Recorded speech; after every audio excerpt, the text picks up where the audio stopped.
going on, y'all? Welcome back to another podcast. A little early upload this week due to a little traveling for Thanksgiving. With that being said, you all have a great Thanksgiving. Enjoy the Thanksgiving football, as always. Enjoy the time with family. Be safe if you're traveling. Enjoy the break. With that being said, though, let's get straight into it. So we'll start out with NBA. Few notes. Timberwolves right now are basically the best team in basketball. They've got a Naz Reid who is playing as the sixth man right now. Coming off the bench, just being a spark. Anthony Edwards looks like prime MJ at times. Cat's been a little up and down this year, but Cat is Cat. And I think Rudy Gobert is nearly back to his prime for rim protection. So, they're winning ball games. Like, they don't have like the craziest record because it's still like the start of the season. So I'm not gonna like jump the gun, but like they're balling. The Timberwolves are balling, and I know like they don't get clicks. They're not like a fun team, not going out of your way to watch them. But the Timberwolves are playing great ball right now. LaMelo, yes, LaMelo, not Melo, because the Melo is Carmelo Anthony. But LaMelo Ball has been balling recently. So in the last like 8 to 10 games ish, he kind of just went on a tear, and he's nearly averaging a triple double in his last 10. They had a game tonight versus Boston where it went into OT. He took Drew Holiday's ankles, so even with good defense, he's still balling. So he's just on a tear right now. Exactly what the Hornets are needing, and Brandon Miller is growing into what people thought he would end up being. So the future is bright for the Hornets right now. And LeBron is on a historic run himself. Last game he played Dylan Brooks, a.k.a. the villain, and he had 37, 8, and 6. But he played 40 minutes. He's shooting efficient. Him and AD just took over that game. And LeBron, he's just been on one the past few weeks. That dude's about to turn 39. I think he's about to turn 39. He's either 39 or 40. I don't know. He's old in basketball terms. So it's insane what he's being able to do. And then lastly, Chet and Victor. I've talked a little bit about each of them separately in different podcasts, but this Rookie of the Year race right now is one for the ages. Chet and Victor are both balling out of their mind, and then they actually matched up last week. Very similar numbers. So this Rookie of the Year race is incredible. And the Thunder look like a complete team. Shai is going off. It's impressive. The Thunder look really, really good. Look like a team that could be doing something in the playoffs. And I don't remember who it was today, but he said that the 2023-2024 Thunder are what the 2022-2023 Kings were. So they're going to be a fun team that makes the playoffs, a little scrappy, and can get things done. So that's kind of what the Thunder are right now. But keeping it basketball, college basketball has been electric. So UConn looks dominant still. They whooped up on Indiana yesterday, whooped up on Texas today. They just look like they're just dominating, like usual. And Louisville actually looks good right now. Kenny Payne came into the season on the hot seat. They lost to Chattanooga at home. But they played Texas close. Max Abmas hit a buzzer beater to beat them. And then they played Indiana close today. So I think Indiana ended up winning that game. I turned it off like a minute left. But they're actually playing good basketball. And there's like those flashes where you're like, yeah, they're awful. But outside of that, it's impressive. Kenny Payne has got them playing good ball right now. We've had our fair share of upsets so far. So the biggest one, Missouri obviously had a great year last year. Under Dennis Gates, he's got them going. He got the program going in the right direction, but they dropped one a couple days ago to Jackson State, who was winless going into it. So that's a bad look. And for my Cats, we avoided an upset tonight against St. Joseph's. It went to OT. We ended up winning by 8, I think. But St. Joseph's, they're frisky. They're tough. They shoot a whole lot of threes. And every time an opposing team steps in Rupp Arena, somebody just turns into prime Steph Curry. So that's kind of what happened tonight. And we escaped. Got the W. DJ Wagner finally played a really good game, so I was happy to see that. Reed kind of showed that he's human, so it was a little shocking game tonight in Lexington. And then for right now, the feast week, whatever you want to call it, all these like preseason, not preseason, early season tournaments. Right now, the Maui started, and it has 5 top 10 teams in it. I think this is like the greatest Maui ever. My favorite Maui ever is the 2018 one with like Auburn, Zion, Rui Hachimura. Like that one will be very hard to beat. But this lineup is crazy. It's got Tennessee, Syracuse, Kansas, Marquette, UCLA. I can't even remember all of the rest of them. Like, it's loaded. And then there's the Empire Classic or whatever it is that Louisville, Texas, UConn, Indiana, they're playing in. There's the Continental one in Vegas. The PK80, that should be coming up soon. Battle for Atlantis. All of these tournaments are outstanding, and it's like college basketball is back. It's awesome. Feast week is here, and it's amazing. It's awesome. So, week 12 college football, we'll recap. Texas A&M, first game without Jimbo on the sidelines. They win 38-10 over Abilene Christian. But that one is important because of what they did late in the game. So, I think they were up 31-10 at the time. And on their kickoff, they brought out all walk-ons. So, it was an entire walk-on group on the kickoff team. And they forced a fumble. So, it was just awesome to see. It was amazing. If you haven't seen that, look that up. Love to see that. You just see the whole walk-on team. You know they were just ecstatic. You know they're probably nervous too. But, yeah, that was awesome to see. Jayden Daniels, talked about him quite a bit. Preseason, me and Cade put him in the Heisman watch. And it is looking to be backed up. So, he put on another masterclass. He put up video game numbers again. Against Georgia State, he was 25 for 30, 413 yards, 6 touchdowns, 0 interceptions, 10 rushes, 96 yards, 2 touchdowns.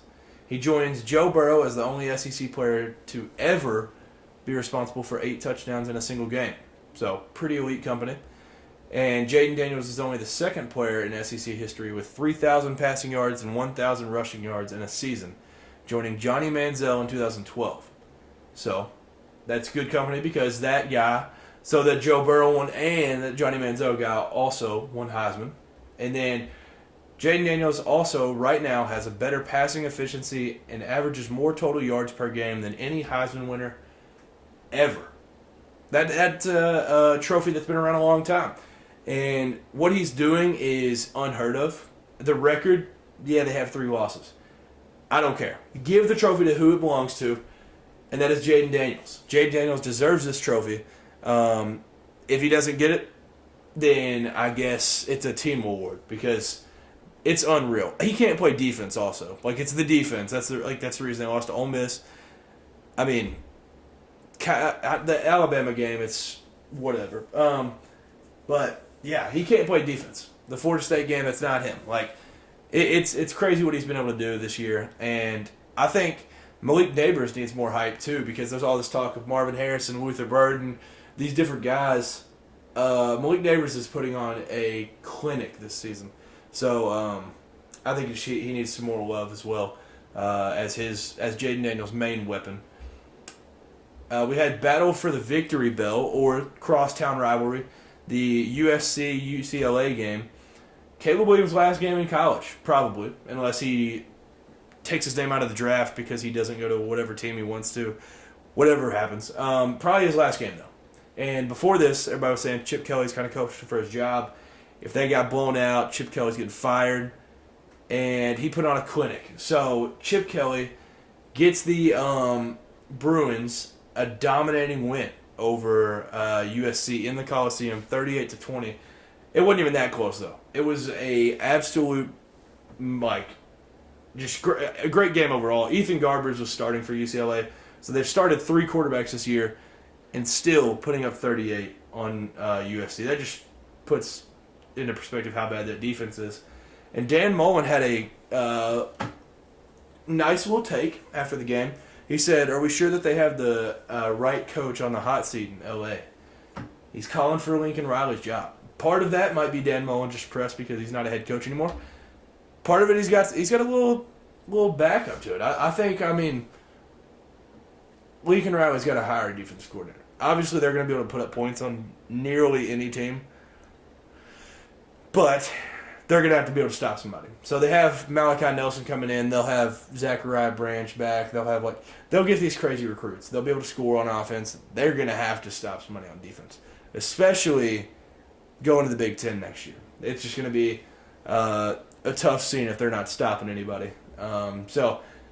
It's stupid. Lincoln Riley's not getting fired. Just putting it that way. But it is alarming. They've got the defense this entire year ruined what could have been for USC this season. Louisville, the team I am not a fan of, they clinched a spot in the ACC championship game for the first time in school history. So they won at Miami 38-31. Year one of Jeff Brom has been magical for them. It's more than I expected. I will put it this way, though. They did have the easiest schedule in all of Power 5. So, just saying. And now they'll match up against Florida State in Charlotte, North Carolina in the ACC championship, who now doesn't have their quarterback. I'll get into that in a minute.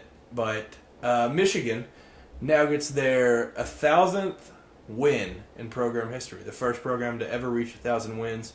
They beat Maryland over the weekend, 31-24. But I saw, I think it was Jack Mack that was looking at these. If you look at if you go to the 1904 Michigan schedule, they played a team that was physicians and surgeons. They played like hospitals, and it's a joke. But a win is a win. Everybody claims these stupid wins, but. So 1,000 wins. It's kind of crazy in football. I think second is Ohio State, and they're like 37 behind. So they have a comfortable lead there. And we had Oregon at Arizona State. This was obviously going into this game. Everybody was talking about what happened in 2019, where Justin Herbert and Oregon playoff hopes. They go into Arizona and get throttled by a freshman, Jayden Daniels, and their season kind of cripples from there. So everybody was talking about that, and Bo Nix was not going to allow that to happen.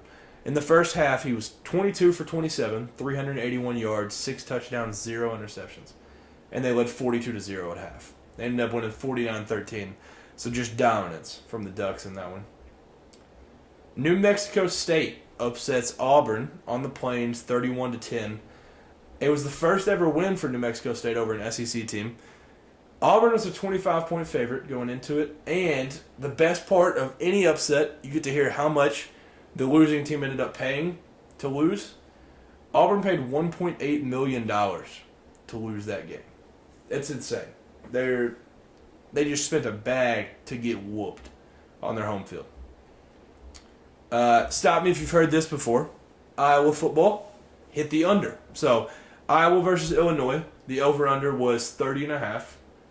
The final was 15-13. So I think they play Nebraska this week. I think it's Iowa-Nebraska this week.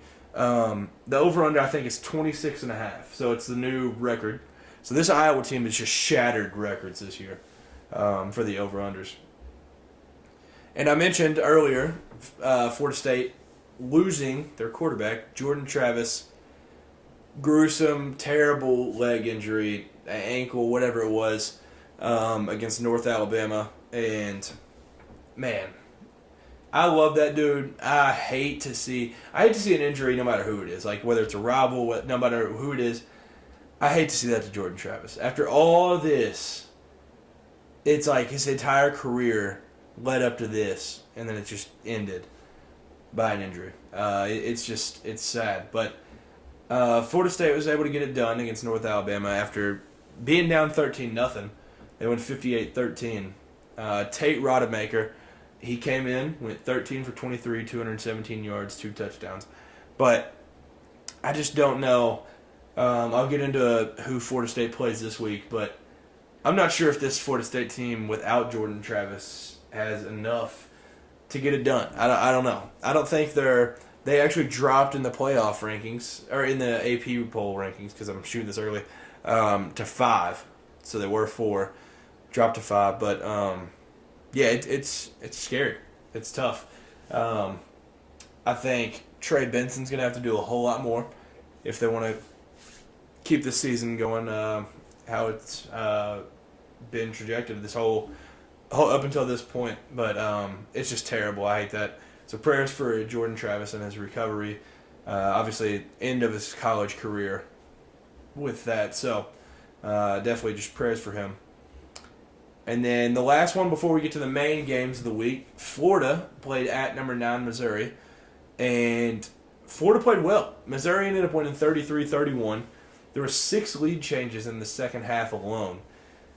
Florida, if they had literally one play. It looked like Florida had it locked up on the last drive. Missouri was driving. They got them to a 4th and 17, and Missouri got it. Luther Burden was somehow just open in the middle of the field, and then they keep getting a couple more yards, and then Harrison Mevis, the thicker kicker, hits a game-winning field goal with 5 seconds left to take the lead, 33-31. So, honestly, draft Harrison Mevis. That dude needs to be drafted. He does nothing but hit clutch kicks. And he's a big part of Missouri's success this year. Because obviously they don't have that Kansas State win without him. They don't have this Florida win. They're going to end up going 10-2, which could have been 8-4 if you don't have Harrison Mevis. So, what a legend that dude is. So for some of the main games this week, we had number 22 Utah at number 17 Arizona. And Arizona gets it done. So, absolutely beautiful uniforms for Arizona. And they end up dominating, 42-18. The uniforms they had, I think they were like a military appreciation. I'll throw up a picture on the screen. They had like a digital camo. Absolutely beautiful. I loved them. Loved every bit of them. So, Jed Fish and Noah Fafita continue to be one of the best stories of this college football season with a big win over Utah there. We had number 1 Georgia at number 18 Tennessee. Dogs got it done, 38-10 in what was a dominating game. So, first snap of the game for Tennessee goes 75-yard touchdown for Jalen Wright. Then it was all Georgia from there. So, Dylan Bell was kind of the story of the game. He had a passing touchdown and a receiving touchdown. And, I mean, he was just kind of all over the field. Like, he was just doing like a Taysom Hill type role. Like, it was wild. But Marcus Rosemy-Jackson, he's kind of taken a step back since Ladd McConkey got back. But Ladd McConkey didn't play, so he came back in, 7 catches, 91 yards, 2 touchdowns for him. So he balled out in that game. That's exactly what they've needed. They just need. It feels like they just need one receiver to go off, and they'll just dominate. But Georgia has an absolute wagon right now. 28th straight win for Georgia, tying SEC all-time record. So it's impressive. They're balling right now. Then we had number 21 Kansas State at number 25 Kansas. And the Wildcats get it done. So Kansas State wins on the road. Will Howard and the boys get it done. I'd found out before the game that Kansas, obviously, Jayden Daniels has been out for a while with an injury, which, by the way, he's returning. And with the Utah game, Cam Rising is returning for like his 35th year. I love Cam Rising to death, but how is he in college still?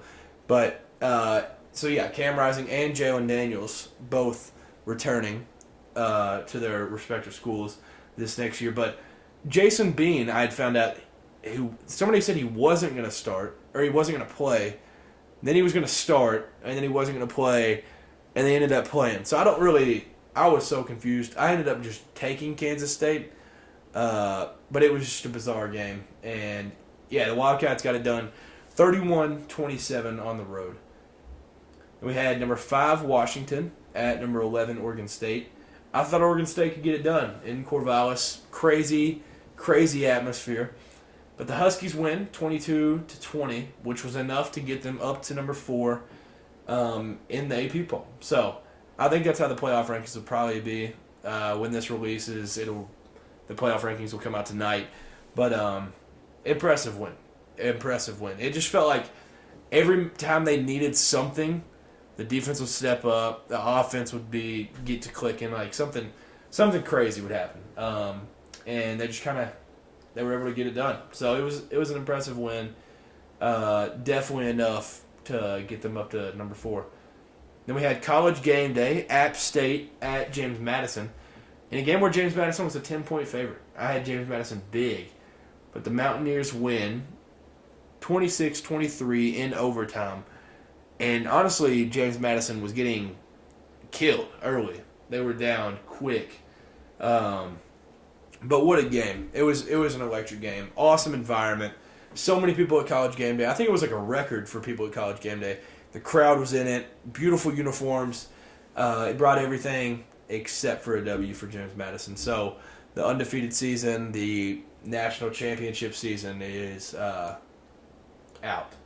It's not there anymore. But moving on, my team, Kentucky, we played at South Carolina in what was probably, based on where we're at now, this could be Stoops' worst loss ever. So we lost to South Carolina 17-14. We had 7 total yards in the first quarter. Terrible.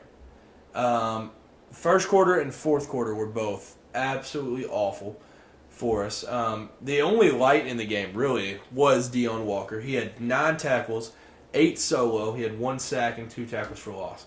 So it was insane. And after the game, the craziest part, the most bizarre part, the most alarming, the most watch out.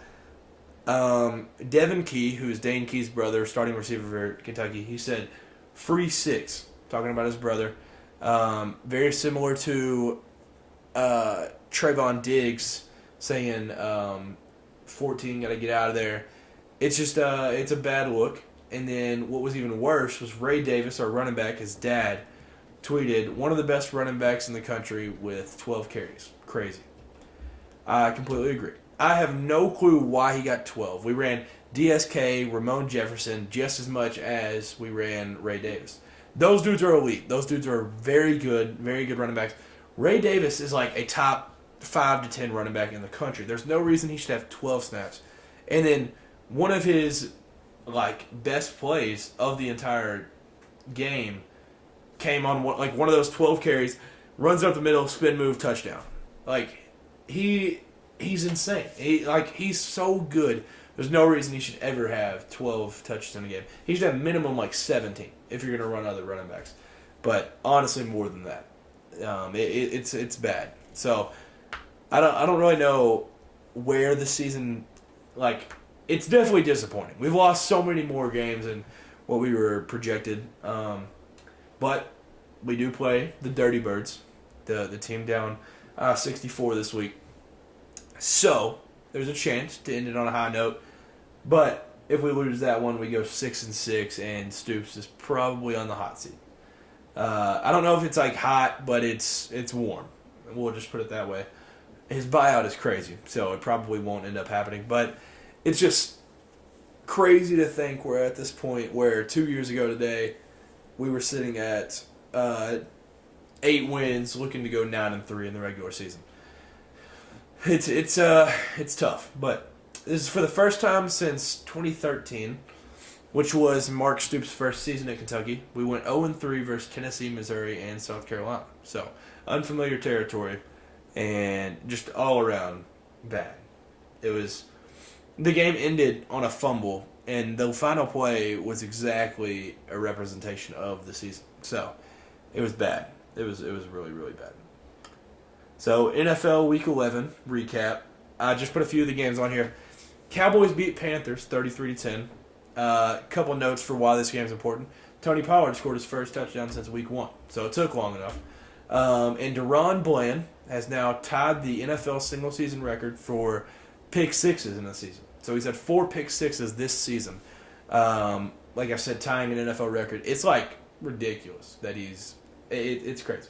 He's had a pick in half of his games that he's played in, or something. So yeah, he's on an absolute tear. So the Lions beat the Bears 31-26 in a game where the Bears led, but the Lions sealed it on a Justin Fields fumble that resulted in a safety. But the Lions are now 8-2 for the first time since 1962. So this is crazy times in Detroit.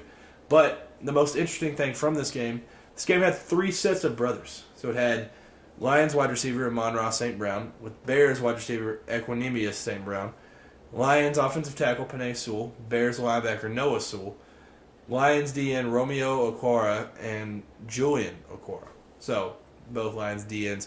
Crazy. It's insane. That's got to be like the first time that's ever happened.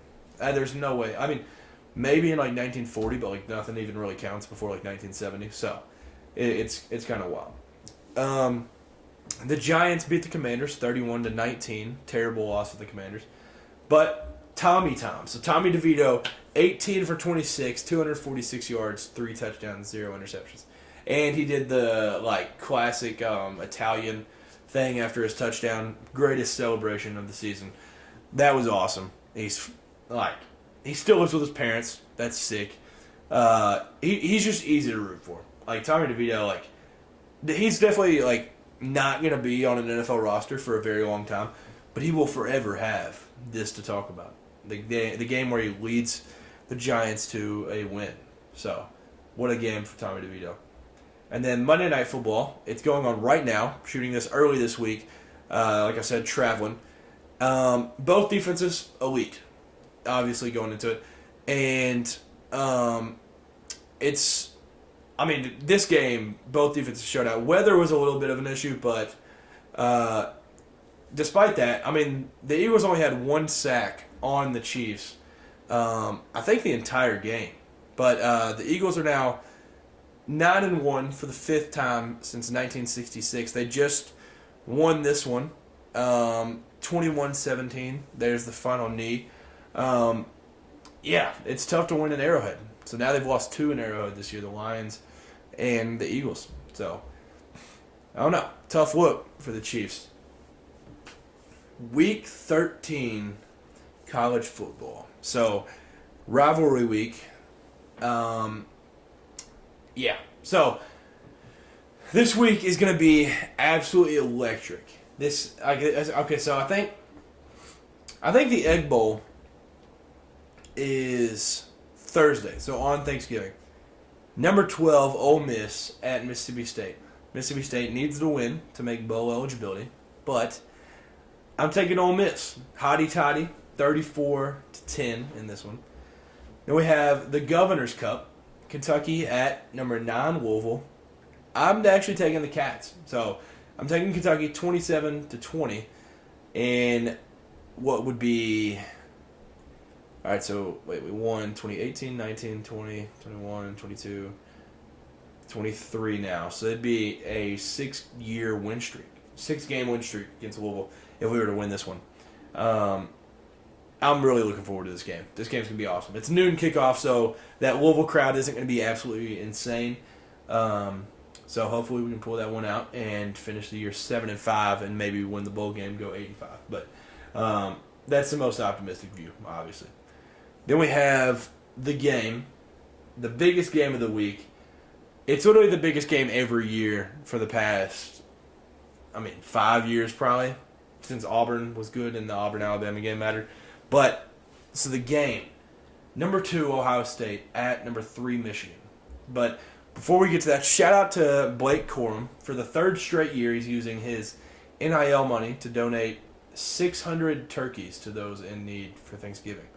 So shout out to Blake Corum for that. Obviously, amazing running back on the field, but what a great dude off the field for helping out those in need. But with that being said, I'm taking Michigan 27-24 in a close one, and they'll face Iowa in the Big Ten Championship. Then we have the Iron Bowl. Number 8, Alabama at Auburn. I'm taking Alabama big, 38-17. I think Auburn gets a few points here and there, but Auburn's already made bowl eligibility. They know that they're not going to win this, I think. But the last time that Alabama played at Auburn, it shouldn't have been a game, and Alabama barely scraped it out with a Heisman-winning quarterback. So, it could be interesting. This is a game that could always be interesting. Then we have the Sunshine Showdown, or battle for the, I think it's the Malala Trophy. Sick trophy. If you haven't seen it, look it up. There's literally a gator and a Seminole just sitting on a trophy. All-time trophy. Number 5, Florida State at Florida. Playing in the swamp is tough, and I think it gets the Seminoles, and it ends their glory run. I think Tate Rodemaker, I think he's good. I just think the inexperience and just, the chemistry, I think it just gets to him. And Florida wins this one at home, 34-31, and ends the Florida State playoff hopeful. So, I think Florida gets it done in a big upset. So, final week of Pac-12 football regular season. Obviously, we got the championship. But, man, what a ride. Pac-12 football. I'll talk a little bit about it after. Man, it's been awesome. Pac-12 this year has been absolutely electric. They've set conference records. They've been more teams ranked in the AP poll at one time than ever. All this crazy stuff. So yeah, it's been an awesome year. And here we are, final week. All the highs and lows. It's been awesome. What a ride. What a ride for Pac-12. So Friday night, we started out with the Civil War. Number 15, Oregon State travels to Eugene and plays number 6, Oregon. And I think Oregon gets it done. So I think Oregon wins 41-28, and then they'll have that battle in the Pac-12 championship in Las Vegas and Allegiant Stadium with a chance to go to the playoff. And it starts now. They got to play good in this game, and I think they get it done. Pretty big, 41-28. Then we have the Rumble in the Rockies. Colorado at Utah. Obviously, early on in the season, we would have thought this game would have playoff hopefuls. The way that both these teams looked through 3-4 weeks. Coach Prime had them boys going early. Obviously, Colorado, I think they're 4-7 now. Not going to make a bowl. But a lot to play for. Some pride in this one. But I'm taking Utah. They get back on track, win 34-24 in this rivalry.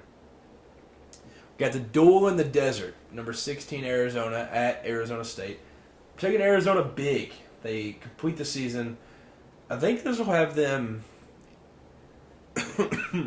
either 9-3 or 10-2, which is insane.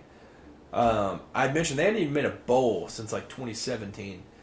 So this is an impressive year, and they continue by dominating Kenny Dillingham in his debut of the rivalry. So Arizona big in that one. Then we have the Apple Cup, Washington State at number 5, Washington. Obviously, early in the year, we thought this was going to be absolutely massive. But now Washington State needs to win this to make bowl eligibility. So, big, important game. I think it's high scoring. Washington wins 51-41, continues and goes 12-0, undefeated season. We have the Battle for the Legends Trophy, number 17, Notre Dame at Stanford. I think Notre Dame gets it done, 38-20 on the road. Then we have the Bear Bowl, California at UCLA. Cal needs a win to make bowl eligibility for the third time in the Justin Wilcox era. So it'd be a big game. Big win for Cal if they can get this done. But I think UCLA wins big. I think Ethan Garbers, I think they just get it rolling this week, coming off a big win last week. I think UCLA wins 45-20 at the Rose Bowl Stadium to complete the season and keep Chip Kelly for a little bit.